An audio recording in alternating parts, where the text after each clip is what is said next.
We're in Matthew chapter 10. So we'll pick up where we left off, start in verse 5. Jesus sends out the 12 on, it's really 70, but he's only talking about the 12 here.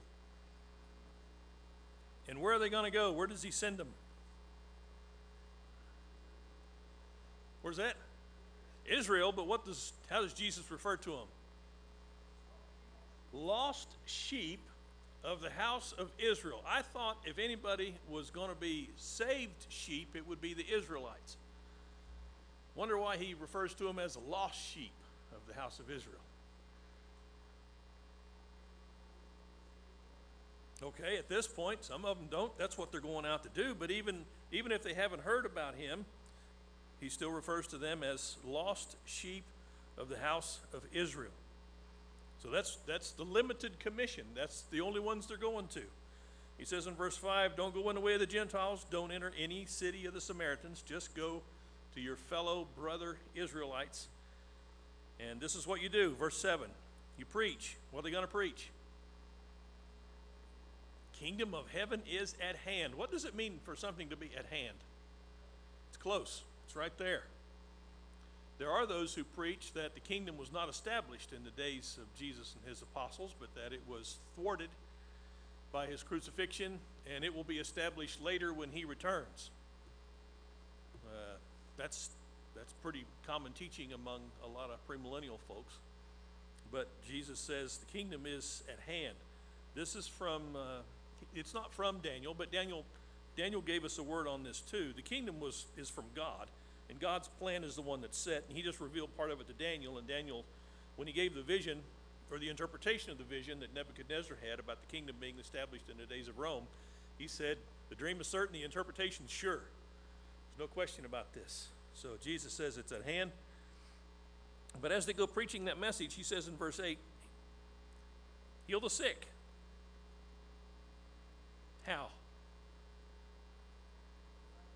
Miraculously. Going to give you power to heal the sick. Raise the dead. Wow. That's pretty powerful. Cleanse the lepers. Cast out demons.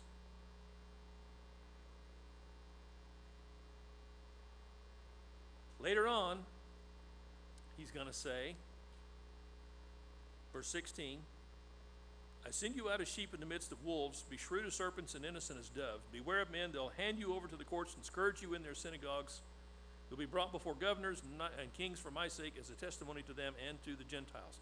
Now I'm wondering, all right, God, if you can give them the ability to heal the sick, raise the dead, cleanse lepers, cast out demons, why don't you give them just the power to wave somebody with their hand and they'll fly up against the wall and break their bones? Wouldn't that be cool? Why did Jesus say that he came? He came to seek and save the lost. He's not sending these guys out to be superheroes.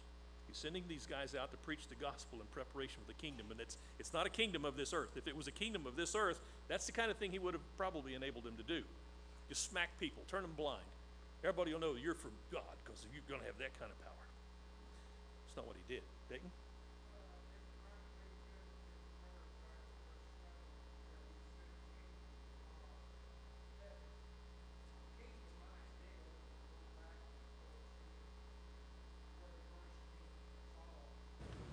And then David, and especially the kingdom of David, had been a prominent measuring stick, so to speak, for all of those that followed. And in the Luke 1, it speaks of the fact this Christ will sit upon David's throne. Absolutely. And so forth. But the kingdom of Israel as a populace, as a people, existed. It was under Roman rule, but the idea of the one of heaven, that's what Christ came to change. Absolutely. And it would be a different ruling pattern than what had been characteristic of scribes, Pharisees, and others that would crucify him later. Yes, I'm glad you brought that up, because the scribes, who were the scribes?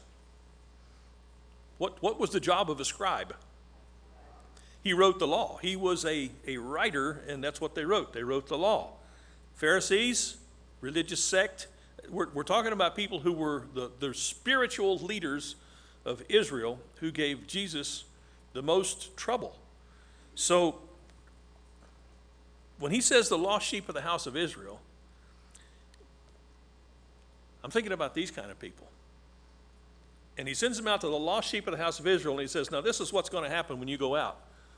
They're going to see you and recognize you as my disciples, and they're going to embrace you with such love and warmth. They're going to be so glad to see you, and they're going to claim that I'm the Messiah and that you're his messengers. It's going to be fantastic. Okay, why are you laughing? Because, you know, the Greek word for that's baloney. That's not what's going to happen. Judaism was of God, amen? He gave them the law. By the time Jesus came to the people and sent his apostles out with this commission to preach the kingdom is at hand, Judaism was not anything what God had planned it to be as far as changing the hearts and mind of people. They were still keeping the practices in the temple. They had the priesthood. They had a high priest. They offered the sacrifices. They went through all those things, except, let me see. What did Jesus do when he went into the temple? He cleaned house. What had they done? What did he say they had done? You made my Father's house a place of merchandise. So things weren't going swimmingly among Israel. They had taken God's plan. They had manipulated everything to their own benefit. I'm talking about the leadership primarily. And that's why when you go back down in the end of verse 9, remember what we read there? Verse 36, seeing the people, he felt compassion for them because they were distressed and dispirited like sheep without a shepherd. Would the people be like that if the priests and the Pharisees and the scribes were all doing their jobs? I don't think so. But they weren't. Now that was Matthew chapter 9, verse 36. That was the end of 36. And so now he's sending his apostles out into the Judean countryside and all of Israel to talk to the lost sheep of the house of Israel and tell them this kingdom is at hand. The one they've been looking for is at hand. Verse 16, sheep in the midst of wolves. Wouldn't you think, doesn't it make sense? Because I wasn't there. But if I'm an apostle of Jesus and I'm willing to do his bidding, wouldn't there be some kind of protection coming along with me to keep me from harm? And Jesus is saying, I'm sending you out. What like? I'm sending you out like sheep in the midst of wolves. And he says, you're going to be arrested. You're going to be beaten. You're going to suffer for my sake. Is it purposeful suffering? Sure it is.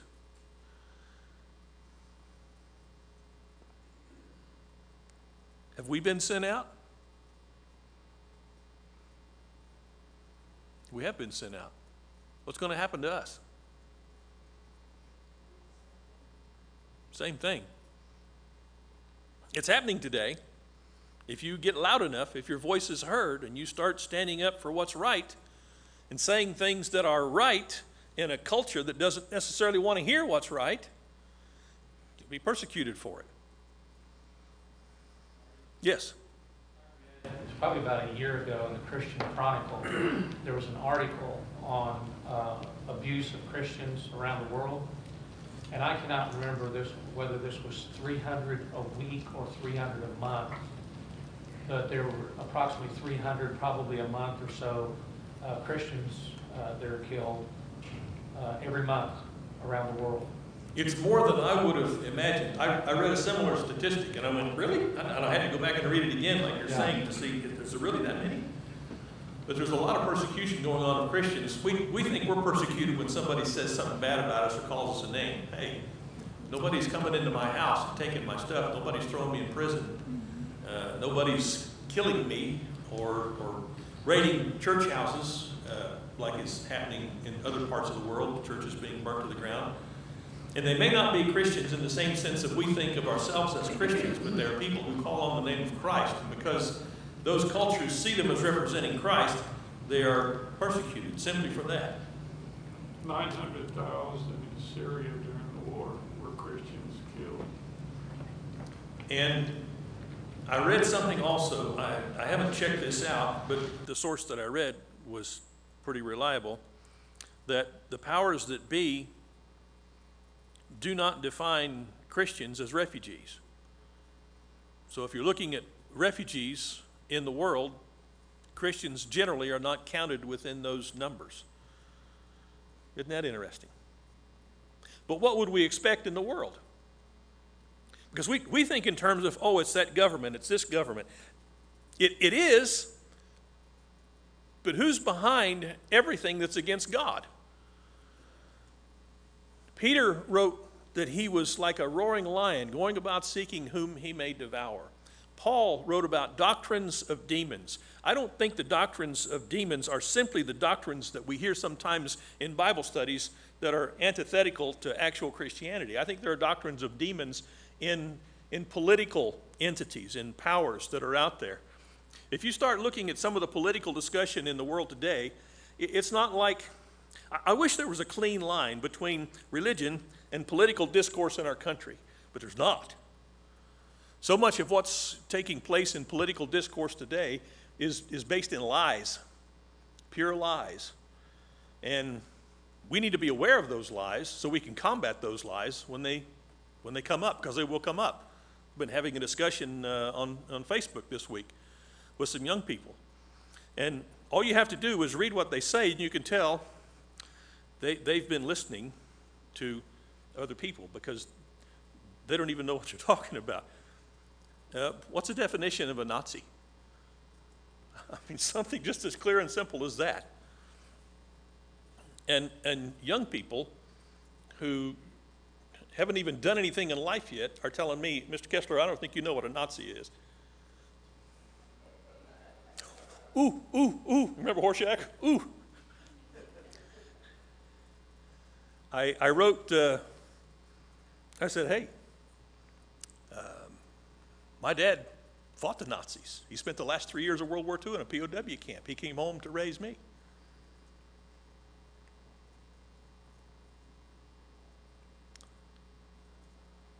It was said by one of these young people, well, I really appreciate the concern you have for our flag and everything. And I'm thinking, you have no idea. You have no clue. Yet you have the arrogance to assume that you do. That's what's happening in our culture. And we need to be ready to address that. And we need to be ready to address it exactly as Jesus says these guys need to be ready to address their preaching of the kingdom. Shrewd as serpents, harmless as doves. Because I'd like to have the ability to reach through Facebook sometimes and do what I was talking about a while ago, just slam some people up against the wall. This will give you some sense. See, that's worldly thinking. That's the way the world thinks. And if this was a worldly kingdom, that's what we would do. We'd load them up, and we'd go get those stupid guys because they don't have any sense and they don't even deserve to live. And then you catch yourself, whoa. It's like Jesus is saying, put your sword in its place, Marty. That's not what he came to do. So these guys are there in the beginning of it. They haven't even seen the resurrection. They don't even believe it when Jesus tells them, this is what's going to happen, guys. I've come as the Messiah, and I'm telling you to go out and preach the kingdom. But think about what these guys do not have the benefit of that we do. We're on this side of the resurrection. They weren't. And yet they're going out as sheep in the midst of wolves. Dayton? It's interesting in verse 17, he mentioned their scourging in their synagogue. In the synagogue. Now think of a service going on here and a fight breaking out. How would we feel the next few times we assemble? Or certainly on that occasion. In Nigeria, it was back in about the 50s of but the conflict was between Biafra, later as a civil war in Nigeria, and there was a preacher up in the northern area, and they met on the Lord's Day, and he was preaching, and a group came in and just took over and insisted that he acknowledge there is no God but Allah, and Mohammed is his prophet. And he said, I will say that Jesus Christ is the Son of God. And they took after him, beat him some, and the congregation just ran. Anywhere they could go, kind of like we had over at Lewis in this area recently, I guess. And his 2-year-old son was trampled to death at that time. And so in the church building, things could happen, and there be a forced effort for us to not acknowledge God as given in Scripture, but as demanded by whoever's on the other end or on that side. And it, you don't get over those things overnight. No, I wouldn't have made it so. So we have to decide ahead of time. You know, he's commissioning these guys. This is what I want you to go out and do, and this is what's going to happen to you when you do it. And apparently nobody backed out. So God is, in a sense, telling us this is similar to what's going to happen to us. Look down a little farther in what's going to happen, verses 21 to 23. Brother will betray brother to death, and a father his child, and children will rise up against parents and cause them to be put to death. We're not talking about some mild little dysfunction in the family based on religious differences. We're talking about living and dying. You'll be hated by all because of my name. It's the one who has endured to the end who will be saved. And they still went out. They still went out. Whenever they persecute you in one city, flee to the next. For truly I say to you, you'll not finish going through the cities of Israel until the Son of Man comes. A disciple is not above his teacher, nor a slave above his master.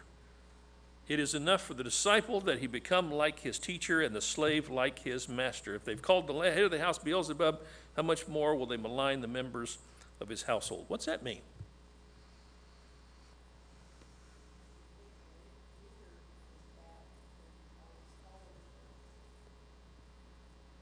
And why did they kill Jesus?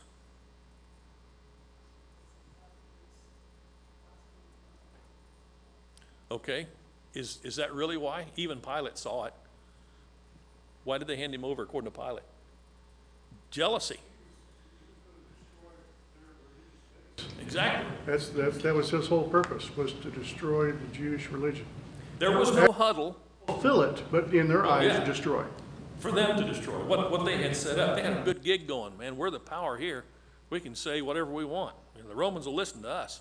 We can tell the people how the cow ate the cabbage. We're the big honchos here. There was no huddle to say, at least not that I know of recorded in history, where the Jewish leaders got together and said, you know, we need to rethink this. What if Jesus really is the Messiah? There wasn't any of that. Remember, these are the people who are going to say, when Pilate offers Barabbas, a murderer, an insurrectionist, they're going to say, let him go, give us Jesus, his blood be on us and our children forever. That's scary. Larry? Until the Son of Man comes, are we talking about at that time, or are we talking about at the judgment? I don't know what we're talking about. Look at 16. Yeah, I'm looking at a reference here.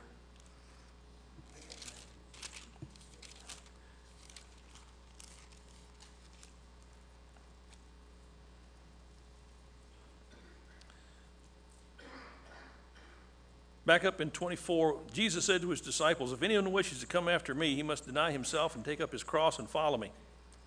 Whoever wishes to save his life will lose it. This is Matthew 16, 24 and 25. Whoever wishes to save his life will lose it, but whoever loses his life for my sake will find it. For what will it profit a man if he gains the whole world and forfeits his soul? For what will a man give in exchange for his soul? For the Son of Man is going to come in the glory of his Father and with his angels, and will then repay every man according to his deeds. Truly I say to you, there are some of those who are standing here who will not taste death until they see the Son of Man coming in his kingdom. So if there are some of those who are not going to taste death until they see the Son of Man coming in his kingdom, how far away can the coming of the kingdom be?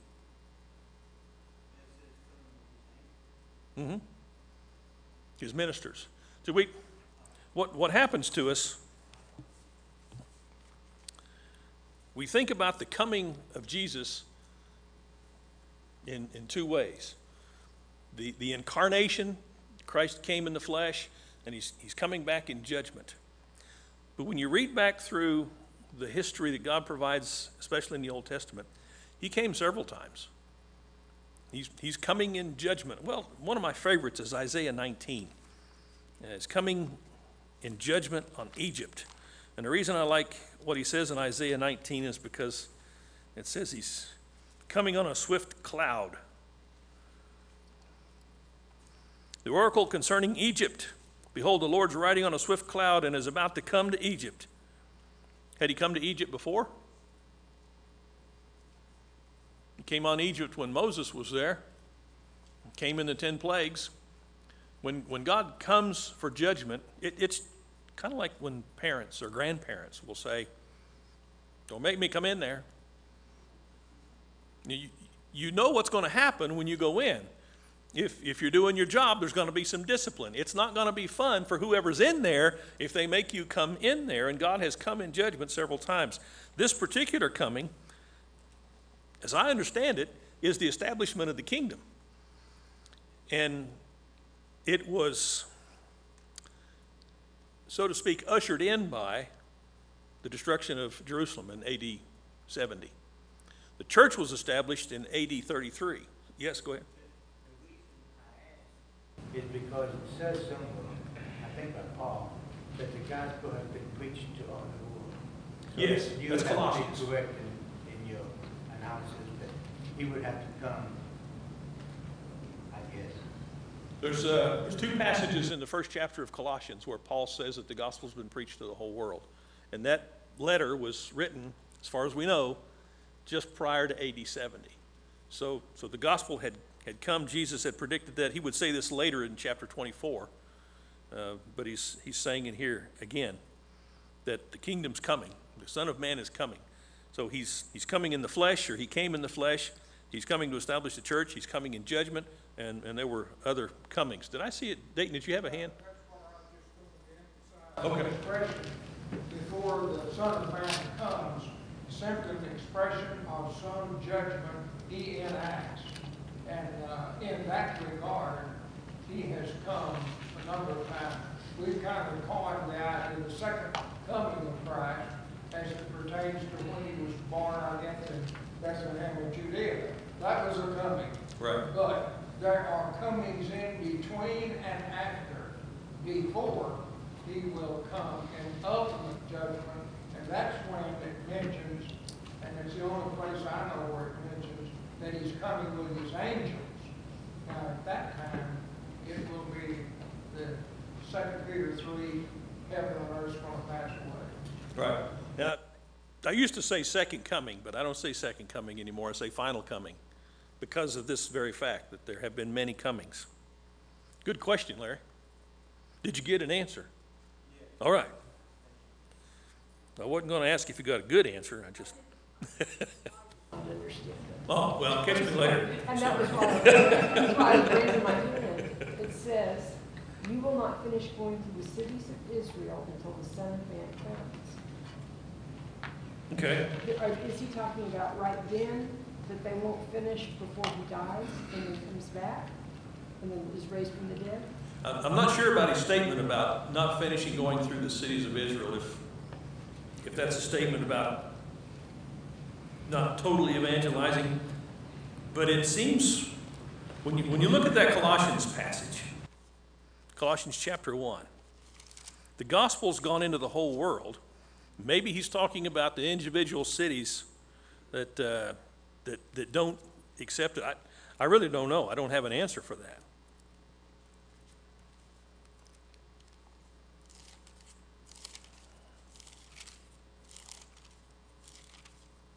Colossians chapter 1, verses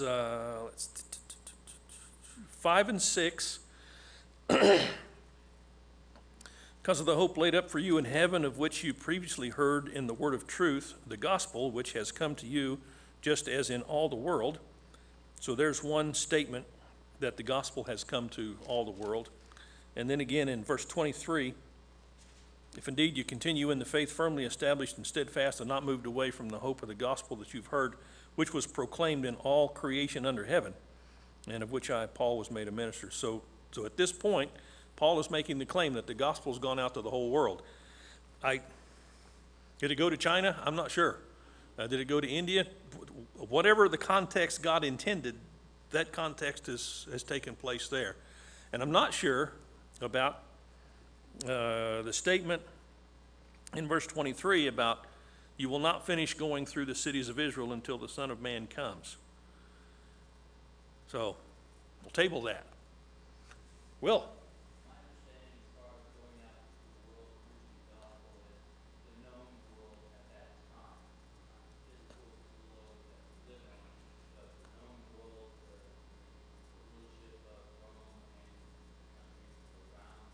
Okay.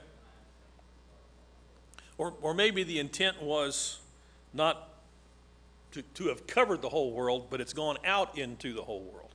In other words, and there are those who, because we don't know what exactly happened to the apostles. There are traditions.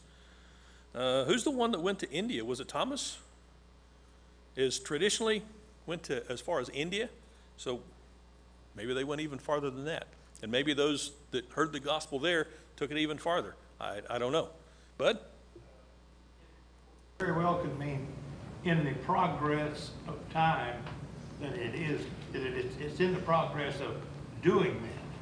Rather than it has been done, it is doing that at that time.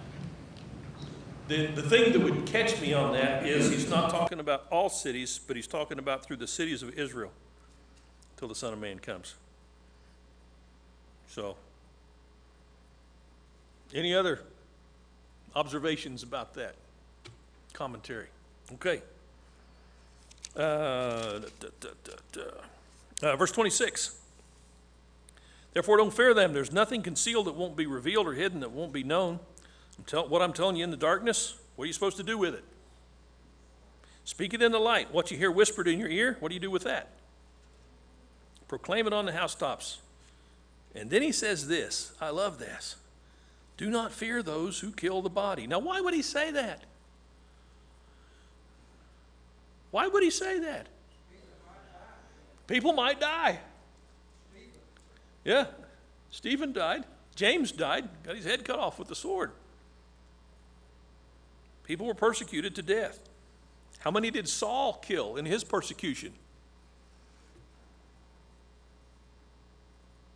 Don't fear those who kill the body, but are unable to kill the soul, but rather fear him who is able to destroy both soul and body. Where?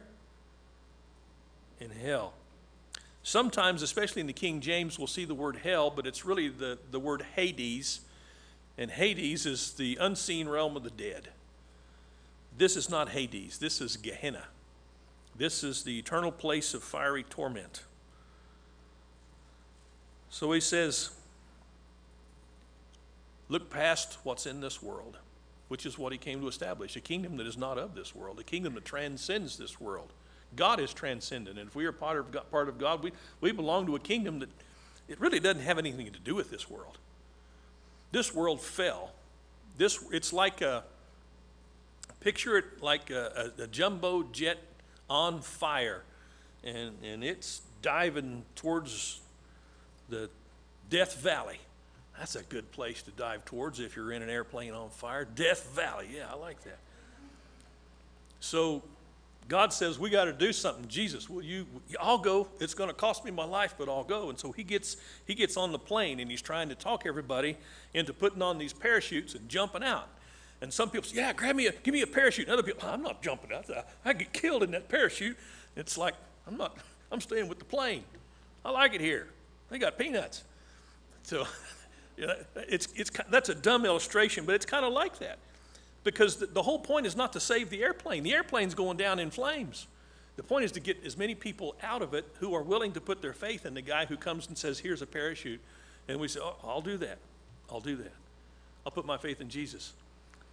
And he says, now when I hand you this parachute, people are going to call you stupid. They're going to slap you around. They might even kill you right here. But that ruins the illustration of the story because the parachute's supposed to save them. But you see where I'm going with that. Jesus didn't come to say, we're going to fix the earth. We're going to make it so great down here. If you're salt and light out in the world, you're going to change the culture. And every place you go is going to be a wonderful place to live. He didn't say that. This place is fallen. How many will find eternal life according to Jesus in the Sermon on the Mount? Too few. There are 2 gates, and one's wide. Many go in there and they go into destruction. There's one that's narrow. The way is straight, not straight like an arrow, but straight like the Straits of Gibraltar. And few there be that find it. We need to make sure we're finding it. Bob? Is any mistake that Paul tells us to endure to the end? Yes. Fought the good fight, he said. Kept the faith. Verse 29. Are not 2 sparrows sold for a cent? Why did he tell us that? Sparrows aren't worth much, are they? Monetarily, but what does God know about them? God knows when every one of them falls to the ground. The very hairs of your head are numbered. Don't fear. You're more valuable than many sparrows. Therefore, everyone who confesses me before men, I'm going to confess him before my Father. Have you pictured that in your mind? You're standing there before the God of the universe who spoke everything into existence, and his son is there, and he says, this is Marty. He's my servant. It's like, yeah, that's what I'm looking for. And he's not gonna go into all the things where I'm not the best servant, because me being his servant is all that anybody needs to know. That's all that matters. I got problems, I got issues, that's all right. That's exactly the kind of people he uses, mostly because there aren't any other kind of people. I don't know anybody that doesn't have some problems and some issues. But thank God, literally, he's going to call out our names, confess us before the Father. Under what condition? Under what condition? Right here.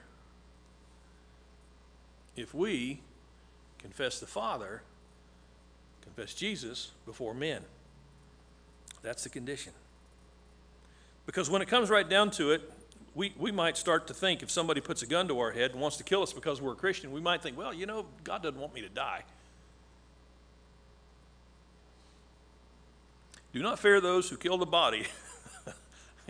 He doesn't say if somebody tries to kill you, you need to get out of that and then go on to serve, because you'll do a whole lot more good for me if you stay alive than if you die for the cause of Christ. He didn't say anything like that. He was Christ, and he died because he was Christ. And he says, if that's what's going to happen to me, guess what they're going to do to you? And then he says, don't be afraid about people who are going to kill you. Be afraid of God.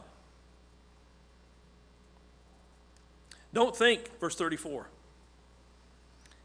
don't think that I came to bring peace on earth. I did not come to bring peace, but a sword.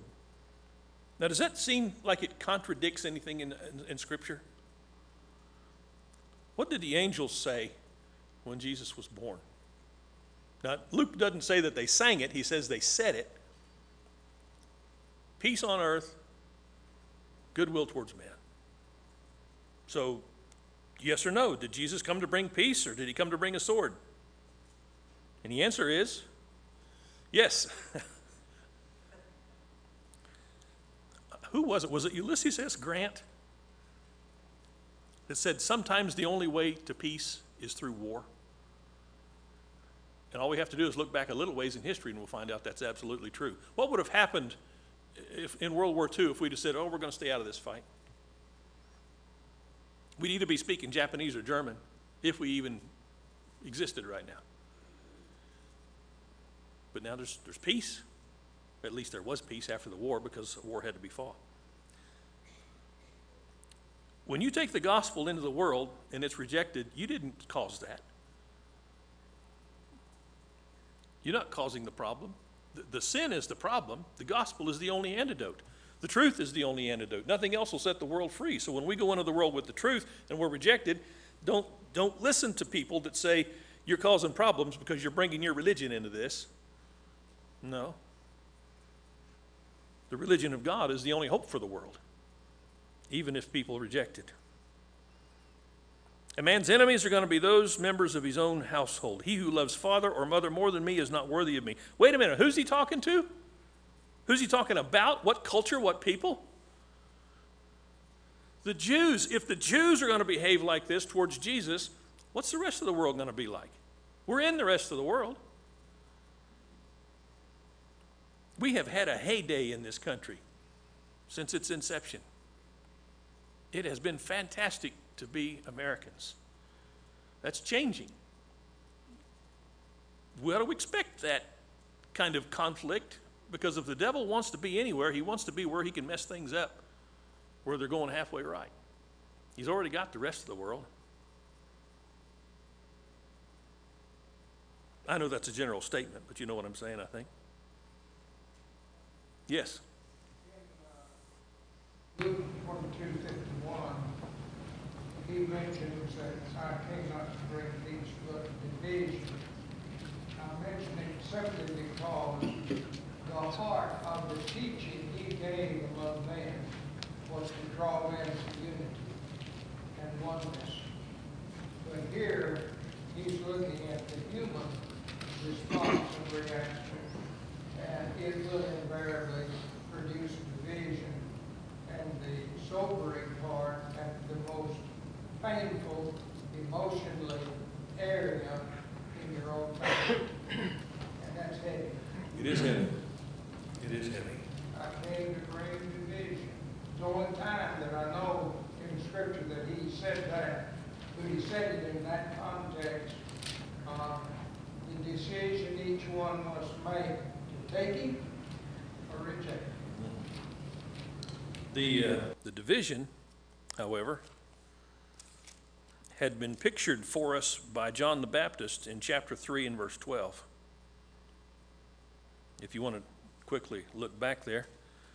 John said, by the way, what was John's purpose? What was his job? What was he commissioned to do? Prepare the way of the Lord, make his path straight. So John is preaching, and he says, his winnowing fork is in his hand, and he will thoroughly clear his threshing floor. He will gather his wheat into the barn, but what's he going to do with the chaff? He's going to burn it with unquenchable fire. Is there division there? There's division. He's separating wheat from chaff. That's what's going on in the world. The wheat and the chaff are being separated, and that's why Jesus says, I came to bring a sword, not peace. There's going to be peace for those who put him on as their Lord and Savior, but not the kind of peace in this context. Will? Also, if you read, Jesus talks and does his parables, or speaks about the kingdom coming. He also describes a division as a dragnet. So many will come in, but he will divide, he will sort through.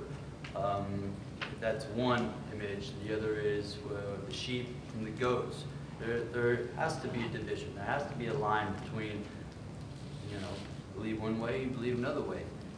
He came and taught a specific teaching, and there are other teachings. Well, there's a divide there. So it's up to every individual to make that choice. What side are you on? What do you believe? Where is that line divide? Right. So I find it interesting that even in his parables of the kingdom, he speaks of dividing. Right. It's an excellent application of those parables. And if you think back to the Sermon on the Mount, didn't Jesus do something through there like, you've heard that it's been said? Then what did he say? But I say unto you, there's division.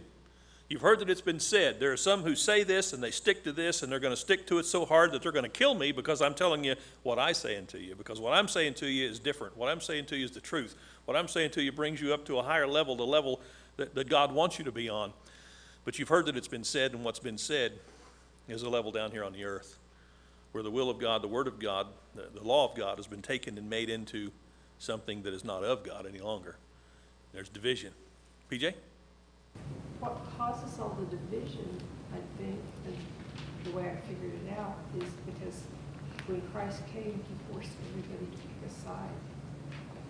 And anytime you force to pick a side, it always causes problems. Right, and we still do that today. We could ask the question, all right, Democrat, Republican. Oh, wait a minute, no, maybe that's the wrong question. No, that's the question that's being asked in our culture. Democrat, Republican, conservative, liberal, right, left. The whole point is, what's the truth? What's the truth? Now here's something I'm going to say. You might call me political on this. I don't know what the statistic is. I'll just say 90% of the time, those on the right side with what I believe is truth. They're not Christians. They're not religious. But the policies and the standards and the things they go by are truth. But the thing you have to be aware of is, just because they're on the right doesn't mean they're right all the time. Just because they're Republican doesn't mean they're right all the time. A lot of people who are on the right, they're not right. There's something wrong.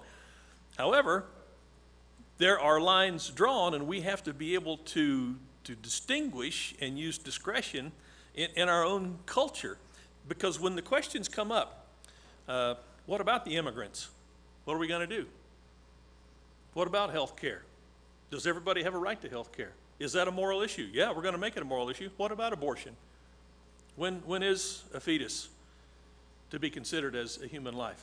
What about rights for homosexuals? Should they be allowed to marry? Regardless of what you feel about them and their relationship sexually, should they be allowed to marry? What about people who are transgender? All these questions come into our culture. And what about race? What about race? Do you know people hate you because you're white? There's so many questions in our culture that we need to be dealing with and thinking about, but we need to think about them from a biblical perspective. Will, you've had your hand up. Sorry, brother. That was fine. One last observation, just to add a contrast. When Jesus came, he brought the truth, which caused division. Well, Satan uses division as well, but on the basis of lies. So there's going to be a divide. There has to be a divide in our spiritual life in this world. But one uses truth, one uses lies. Right. And that's still happening today. It's the same. By the way, one of the tenets of Marxism is, and the Nazis did the same thing, fascists did the same thing, actual Nazis and actual fascists and actual Marxists. You come into an area where there is peace and you create discord and dysfunction, and then you set yourself up as the one who's going to deliver everybody from the discord and dysfunction and resolve all their problems. And so people who are having problems say, well, this bunch over here says they're going to fix all this if I just give my power to them. And so we empower the government to take care of our problems. And that's not God's plan. God's plan has always been for me as an individual to take care of myself. Don't depend on government. Government is what God gives to keep order in the world, to bear the sword so that those who do evil will live in fear, and to reward those who do good. But my personal problem, see, the issue Jesus came to fix is not social stuff. He didn't come to fix the social problems of the world. He came to fix me. See, Marty Kessler, you're a sinner. You're always going to be a sinner, but I'm going to give you grace, and I'm going to save you, and I want you to learn how to be holy. I want you to learn how to love. I want you to treat your enemies with love and respect. I want you to pray for those who persecute you. I want you to refuse to ever return evil for evil. I want you to return good for evil. I want you to turn the other cheek. I want you to go the second mile. When somebody sues you to take your coat, I want you to give them your shirt also. That's what I want you to do. And that's how we're going to change the world, but the only way is to change me first. Bob? Has it been 2 bells? Now it's been 2 bells.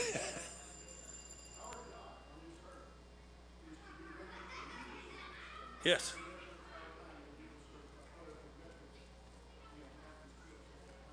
Yes.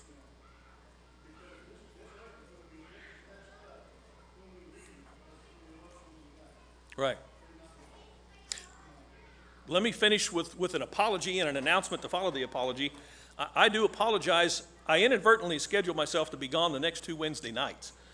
So I apologize for that. I didn't mean for that to happen, but that's the way it is. Dayton is going to take over for me for the next 2 Wednesday nights. So Probably pick up here, or he's going to do whatever he wants. I told him to do whatever he wants, but he said he'd probably pick up where we left off, and going to finish the book of Matthew for us before I get back. So,